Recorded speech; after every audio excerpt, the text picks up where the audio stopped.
Ada orang tua usianya 84 tahun. Bapak-bapak ya, usianya 84 tahun. Saya ketemu di masjid. Dia tinggal di luar komplek perumahan saya di daerah Depok, Kelapa II. Ketemu di masjid biasa, Assalamualaikum, Waalaikumsalam, warahmatullah, Assalamualaikum, Waalaikumsalam, warahmatullah. Dan saya sering kali berada di samping beliau ketika sholat berjamaah di masjid. Cuman biasanya kita nggak panjang-panjang ketika berbicara. Kali itu saya berbicara agak panjang sampai bubar semua jamaah di masjid. Isya berjamaah di masjid 2 minggu yang lalu. 2 minggu yang lalu, hari Jumat, ba'da Isya, sampai semua jamaah sudah selesai, tinggal kita berdua berdiri sama-sama. Bapak itu usianya 84 tahun. Saya tanya, Pak, Bapak tinggal di mana? Ya di luar komplek ini Pak, di situ. Oh, Bapak usianya berapa? 84. Kok enggak ditemani sama anaknya? Anak saya sudah nikah semua Pak Ustadz. Oh, berapa anaknya? Ada 6. Oh, Masya Allah. Anak saya 6, cucu saya 15, cicit saya 5. Ya, anak 6, cucu 15, cicitnya 5. Masa di antara mereka semua nggak ada yang mengantar bapak ke masjid? Kan khawatir juga kan 84 tahun, meskipun kelihatan dia sehat. Ya, mata, telinga, jalan semuanya baik. Cuman ketika sholat dia duduk, nggak kuat berdiri lama. Tapi paling tidak ditemani lah. Karena subuh dia sendirian, isya sendirian, maghrib sendirian, pakai motor lagi. Motornya motor pinjaman lagi. Supaya bisa sholat ke masjid. Karena kalau jalan kaki udah nggak kuat. Pinjam motor. Lalu bapak tinggal di rumah sama siapa? Saya tinggal bersama sendiri. Dulu bersama istri. Tapi 7 tahun yang lalu istri saya meninggal. 7 tahun yang lalu istri saya meninggal, maka saya sekarang tinggal sendirian. Loh, Bapak sendiri, di rumah sendirian, 84 tahun. Iya Pak Ustadz, anak gak ada yang menemani? Enggak ada, mereka sudah berkeluarga semua. Cucu gak ada menemani? Enggak ada juga. Kalau Bapak kenapa-kenapa gimana ini? Alhamdulillah Pak Ustadz, saya sehat. Ya, cuma saya pancing-pancing kan. Bapak dibantu nggak sama anak untuk masalah kehidupan sehari-hari? Kadang dibantu, kadang tidak. Kadang makan singkong, kadang nggak makan juga. Ah, kaget saya. Yang benar Pak? Iya, semenjak istri saya meninggal 7 tahun yang lalu, saya dibuang oleh anak saya. 6 anak ini membuang bapak ini. 7 tahun yang lalu ketika istri masih hidup, anak masih lumayan sering ke rumah. Tapi begitu istri saya meninggal, saya tinggal sendirian di rumah, maka saya dibuang oleh anak saya. Mereka jarang datang kepada saya. Dan saya pun jarang dibantu oleh mereka untuk makan sehari-hari di rumah. Ya Allah, kaget kan kita ya. Ada seorang bapak di sisa-sisa hidup terakhir, 84, pintu surga nih. Disia-siakan oleh 6 anaknya. Kita nggak terima seperti itu kan. Karena juga kita ini punya orang tua. Apalagi orang tua kita sudah meninggal dunia. Kita rindu untuk bertemu dengan mereka dan cinta dengan mereka. Kalau ada orang tua kita hidup lagi, yang sudah meninggal ini hidup lagi, tentunya kita peluk, kita cium, kita gendong mereka. Ini yang masih hidup kok disia-siakan. Subhanallah. 84 tahun. Ini kisah nyata ya. Anaknya tidak peduli. Kalau di sini kan ceritanya pertanyaan anak ini peduli, cuman kadang-kadang suka nggak sabaran. Ya perkuat kesabaran. Mumpung masih hidup ibu ini 88 tahun. Biasa begitu. Semuanya pernah mengalami, bukan Anda saja. Saya pun pernah mengalami ketika orang tua masih hidup dulu. Bahwa mereka kadang-kadang membuat kita dongkol, jengkel dan lain. Biasa itu. Itu namanya ujian. Kadang kita diuji oleh istri, diuji oleh suami, diuji oleh anak, diuji oleh orang tua. Hidup ini penuh dengan ujian. Sabar, perkuat kesabaran.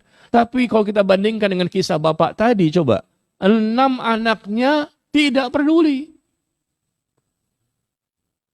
Bukan hanya masalah datang tidak datang. Untuk makan saja susah. Kemana anak ini? Pak, bapak mungkin tidak memberikan perhatian kepada anak. Maaf Pak ya.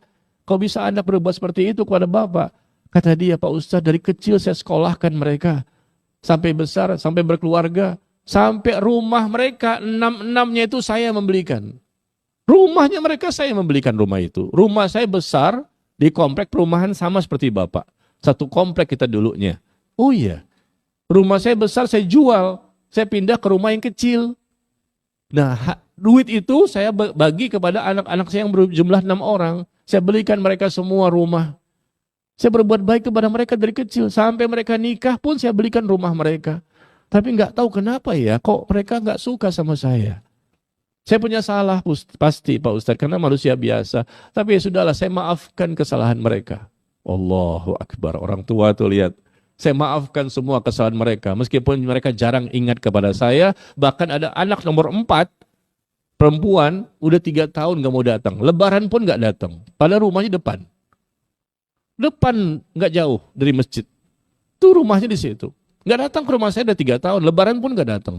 4 anak perempuan, 2 anak laki-laki. Saya tanya, kenapa Pak? Anak bapak yang perempuan nomor 4 gak mau datang ketika lebaran pun gak datang udah 3 tahun. Kata dia marah kepada saya karena saya ingin menjual rumah saya yang ada saat ini, yang kecil tinggal sedikit itu. Cuman 3 meter kali 8. Rumahnya kayak kos-kosan, tinggal sendirian. Saya datang ke rumahnya, penasaran. Seminggu yang lalu. Rumahnya kecil kayak kos-kosan sendirian, kipas, panas banget, luar biasa. Masuk langsung blong, kamar tidur sama WC-nya. Tinggal sendirian, subhanallah. Anak, padahal kalau anak ini masing-masing 250.000 aja ya, kalikan 6 berapa? 1,5 juta sebulan. Cukuplah untuk bapak ini, 2,5. Apalagi mereka bisa ngasih 500.000 per bulan. Tapi ternyata kadang ngasih, kadang tidak. Itu kan sedih jadinya. Biar bagaimanapun anak itu kan hasil dari orang tua juga. Mereka hidup dari mana dulunya? Ini bapak loh, bukan berarti boleh disia-siakan. Apalagi ibumu. Lebih daripada bapak. Orang yang lebih berhak untuk mendapatkan kebaikan dari kita. Kita yang nggak punya orang tua saat ini, barangkali sudah meninggal dunia kan? Kalau mereka andai kata hidup kembali, saya katakan, wah langsung kita peluk, kita cium, kita gendong. Kenapa? Karena rindu. Kita berasa banget itu kalau sudah tidak punya. Baru kita berasa banget dengan orang tua itu. Bukan main, rindu dan cintanya itu keluar begitu besar. Tapi begitu mereka masih hidup kayaknya biasa-biasa aja. Nanti ketika tidak ada baru kita menyesal. Maka jangan sampai menyesal nanti. Nyesal di dunia, nyesal di akhirat. Perkuat kesabaran. Ini orangnya lebih, yang saya ceritakan tadi bapak tadi, lebih parah ujian yang dia terima. Anaknya tidak mengurusnya. Padahal anak dia paling bontot, nomor 6 tuh perempuan, tinggalnya di samping rumah dia. Samping pas, mau makan pagi kayak nggak ditanya, makan siang gimana, ada makanan nggak ditanya juga. Ya sudah masing-masing aja. Jarang juga datang ke sebelah doang, tapi jarang. Saya katakan seburuk-buruk kesalahan bapak apa sih? Tetap saja anak itu wajib untuk berbakti kalau memang ada kesalahan. Jangan dendam kepada orang tua. Ini akhlak loh. Mungkin mereka sholat barangkali. Sholatnya nggak diterima oleh Allah. Doanya nggak akan dikabulkan oleh Allah. Taubatnya nggak diterima oleh Allah. Kenapa? Karena mereka durhaka sama orang tua. Orang yang durhaka sama orang tua, kata Rasulullah SAW, maka ibadahnya nggak diterima, yang wajib maupun yang sunnah. Doa-doanya pun tidak akan dikabulkan. Di akhirat jelas mendapatkan siksa. Durhaka sama orang tua itu dibalas di dunia, cash, tunai, kontan, sebelum nanti di akhirat. Nggak menunggu sampai di akhirat, di dunia akan dibalas. Apa salahnya 6 orang ini datang sesuai kemampuan, berikan perhatian, berikan pelayanan, sabar. Ternyata bapak ini enak ketika bergaul dengan saya, bicaranya bagus. Dia juga bingung, apa salah saya ya? Kalaupun dia punya salah, ya sudah maafkan. Kamu kan dari mana asalnya? Rumah kamu juga semua dibelikan sama bapak. Kamu dari kecil juga sekolah dari bapak. Sampai besar, sampai kuliah, sampai bekerja. Dari bapak semua. Kalaupun ada kesalahan bapak, apa sih? Ya sudah maafkan. Bapaknya saja mengatakan, saya maafkan semua kesalahan anak saya Pak Ustadz. Saya doakan mereka supaya mereka semakin dekat ke agama.